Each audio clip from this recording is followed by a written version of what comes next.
बच्चों, किसी भी भाषा को अच्छी तरह से सीखने के लिए हमें उसे सुनना, पढ़ना, लिखना व बोलना पड़ता है।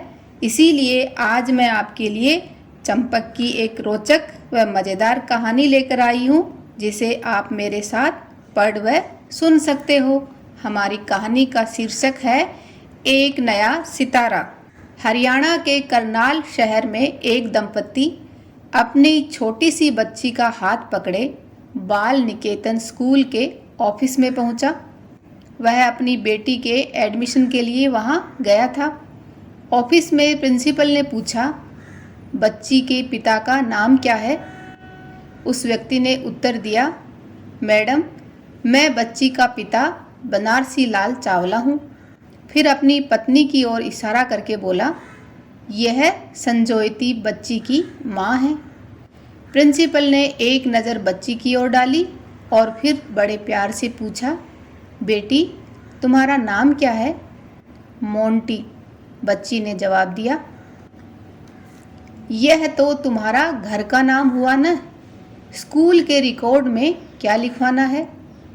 इस पर बच्ची की माँ बोली, मैडम, हमने 3-4 नाम सोचे हैं, पर अभी तक समझ नहीं आ रहा कि कौन सा रखें। कहकर बच्ची की माँ ने तीनों चारों नाम बताए। सभी नाम सुनकर मोंटी तपाक से बोली, कल्पना, मेरा नाम कल्पना रख लो, मुझे कल्पना नाम अच्छा लगता है। लेकिन क्यों? तुम्हें कल्पना नाम क्यों अच्छा लगता है? प्रिंसिपल ने मुस्कुराकर पूछा। क्योंकि कल्पना का अर्थ होता है सपना, और मुझे भी सपना देखना अच्छा लगता है, मोंटी ने जवाब दिया। मोंटी का नाम स्कूल में उसकी इच्छानुसार कल्पना लिखवा दिया गया। कल्पना की जन्म तिथि क्या है, यानी उसकी डेट ऑफ बर्थ क्या है? प्रिंसिपल ने फिर पूछा।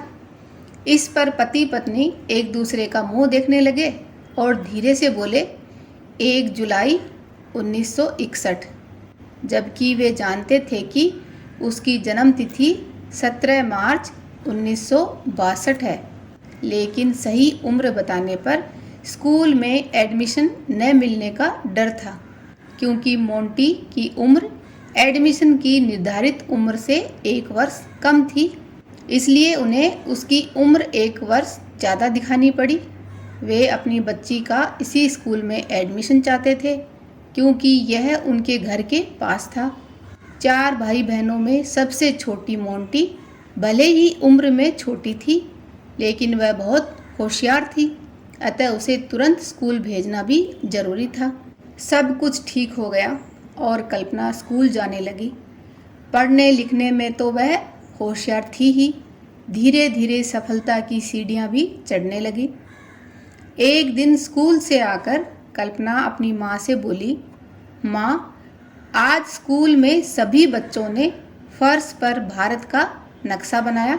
ये देखो बच्चे यहाँ पर मिलकर बना रहे हैं, और उसमें रंग भरे एक प्रोजेक्ट था जिसे सब ने मिलकर पूरा किया। तुमने भी इसमें भाग लिया होगा? माँ ने पूछा। नहीं, मुझे वह पसंद नहीं था। मैंने तो अपनी कक्षा की छत को काले चार्ट पेपर से सजाकर उसके ऊपर चमकीले डॉट्स लगा दिए। ये देखो इस तरह से, जो आसमान और उस में अनगिनत सितारों से मिलते जुलते थे। कल्पना की बात सुनकर माँ समझ गईं कि उनकी बेटी की अंतरिक्ष में काफ़ी रुचि है, क्योंकि वह अक्सर देखती थी कि कल्पना खुले आसमान के नीचे सोना पसंद करती थी और फिर आसमान में सितारों को निहारती रहती थी। अब कल्पना 10वीं कक्षा में आ गई थी। स्कूल में गणित की कक्षा के दौरान टीचर ने अलजेब्रा में नल, सेंट, कोसेंट समझाते हुए कहा, इसे ठीक से समझने के लिए मैं तुम्हें एक उदाहरण देती हूँ। भारतीय महिला एस्ट्रोनॉट नल सेंट का परफेक्ट एग्जाम्पल है, क्योंकि अभी तक कोई भी भारतीय महिला अंतरिक्ष में नहीं गई है। कक्षा में बैठी कल्पना ने धीरे से कहा, हो सकता है कुछ दिन बाद यह स्थान खाली न हो और नल सेंट के उदाहरण बनने के काबिल न रहे। कक्षा में सभी सखियां उसका मुंह ताकने लगी। शायद यह पूर्वानुमान था। समय बीता। कॉलेज में प्रवेश लेने का समय आ गया था। क्या सब्जेक्ट लिया जाए, सभी के सामने ये प्रश्न था। मैं तो इंजीनियरिंग करूँगी, कल्पना ने अपने घर में घोषणा कर दी। बिल्कुल नहीं, तुम्हें तो डॉक्टर या टीचर बनना चाहिए। लड़कियों के लिए यही क्षेत्र सबसे उपयुक्त हैं। कल्पना के पिता ने उसे समझाया और माँ का भी यही मानना था, लेकिन कल्पना अपनी जिद पर अड़ी रही। आखिरकार माँ बाप को कल्पना की हट के आगे झुकना पड़ा और कल्पना ने इंजीनियरिंग में प्रवेश ले लिया। इंजीनियरिंग में एरोनॉटिकल ब्रांच लेते समय टीचर ने उसे बहुत समझाया कि लड़कियों के लिए यह सही नहीं है। देखना, कोई भी लड़की तुम्हारा साथ नहीं देगी, तुम्हें अकेले ही पढ़ना होगा। मुझे परवाह नहीं है, कल्पना ने कहा। मैं अकेली ही पढ़ लूँगी, मुझे तो बस पढ़ने से मतलब है। दृढ़ निश्चयी कल्पना ने अकेले ही अपनी पढ़ाई जारी रखी। उसने अपने परिवार और शहर को लड़की होकर भी एरोनॉटिकल इंजीनियरिंग बनकर दिखा दिया। लेकिन अभी कल्पना की उड़ान पूरी नहीं हुई थी।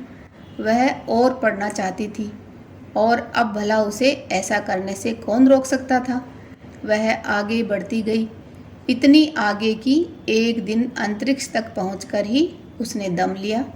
अब तो आप जान ही गए होंगे कि यह नन्ही बालिका कल्पना कौन थी। बताओ बच्चों, ये किस नन्ही बालिका के बारे में बात हो रही है? ये थी हमारी कल्पना चावला, अंतरिक्ष में जाने वाली प्रथम भारतीय महिला। एक छोटे से शहर करनाल में जन्म लेकर उसने अपनी कल्पनाओं में स्वयं रंग भरे और उन्हें ऊंचे मुकाम तक पहुंचाया। चंडीगढ़ इंजीनियरिंग कॉलेज से एरोनॉटिकल इंजीनियरिंग करने के बाद 1982 में वह अमेरिका चली गई और 1984 में वहाँ की टेक्सास यूनिवर्सिटी से एरोस्पेस इंजीनियरिंग पूरी की।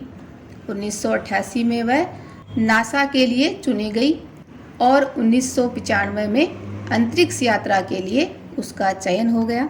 19 नवंबर 1997 को STS-87 कोलंबिया शटल में उसने अंतरिक्ष के लिए दूसरी उड़ान 16 जनवरी 2003 को कोलंबिया स्पेस शटल से भरी। यह 16 दिन का प्रोजेक्ट था।